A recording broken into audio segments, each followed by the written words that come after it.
Fighter plane का उदय world war II के नए आविष्कारों से लेकर जेट प्रोपल्शन तक। वर्ल्ड वॉर II में फाइटर एयरक्राफ्ट टेक्नोलॉजी में बहुत बड़ा बदलाव आया। अमेरिकन P-51 मस्टैंग और ब्रिटिश स्पिटफायर जैसे पिस्टन इंजन वाले हवाई जहाज हवाई ताकत के प्रतीक बन गए। युद्ध की जरूरतों से बने इन हवाई जहाजों ने स्पीड, मैन्यूवरेबिलिटी और फायर पावर की सीमाओं को आगे बढ़ाया और जेट युग की शुरुआत की। जेट इंजन्स के विकास ने एविएशन में क्रांति ला दी।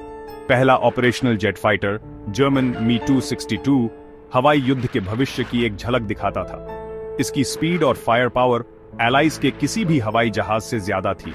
हालांकि युद्ध में देर से आने के कारण इसका ज्यादा असर नहीं हुआ।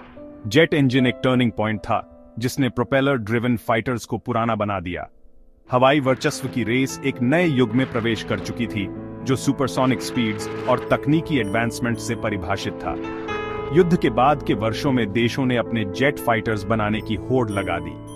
कोरियन युद्ध में अमेरिकन F-86 सेबर और सोवियत MiG-15 इस नई नस्ल के शुरुआती उदाहरण थे।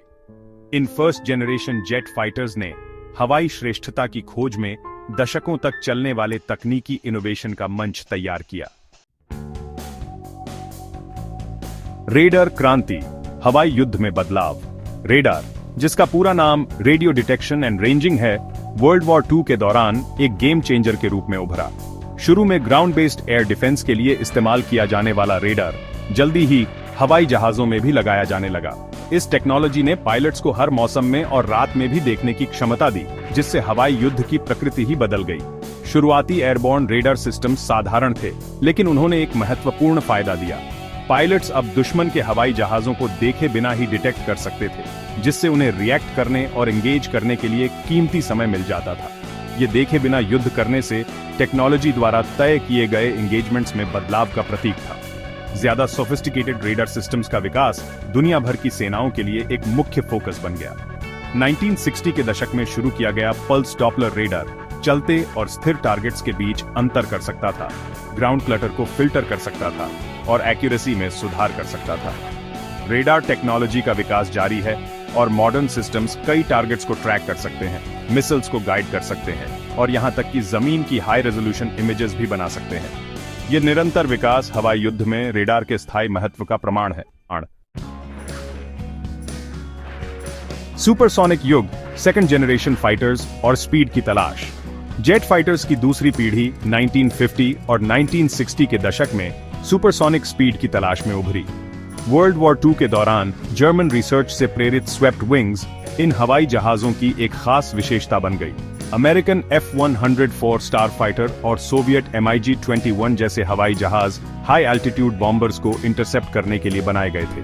उनमें शक्तिशाली इंजन्स और स्लीक एयरफ्रेम्स थे जो मैक 2 यानी ध्वनि की गति से दोगुनी गति से भी ज्यादा गति प्राप्त कर सकते थे। हालांकि स्पीड पर इस फोकस का अक्सर मैन्यूवरेबिलिटी पर बुरा असर पड़ता था। कई second generation fighters close in dog fights के बजाय हाई स्पीड इंटरसेप्ट्स के लिए बनाए गए थे। इससे बाद की पीढ़ियों में डिजाइन प्रायोरिटीज पर पुनर्विचार किया गया। स्पीड की तलाश ने इंजन टेक्नोलॉजी में भी प्रगति को बढ़ावा दिया। आफ्टर बर्नर्स, जो थ्रस्ट में अस्थायी रूप से वृद्धि करने के लिए एग्जॉस्ट स्ट्रीम में फ्यूल डालते थे, आम हो गए। इन इनोवेशंस ने हवाई जहाज के परफॉर्मेंस की सीमाओं को और आगे बढ़ाया। स्पीड से आगे थर्ड जनरेशन फाइटर्स और मल्टी रोल क्षमताओं का उदय। वियतनाम वॉर ने पूरी तरह से स्पीड फोकस्ड डिजाइन्स की सीमाओं को उजागर किया।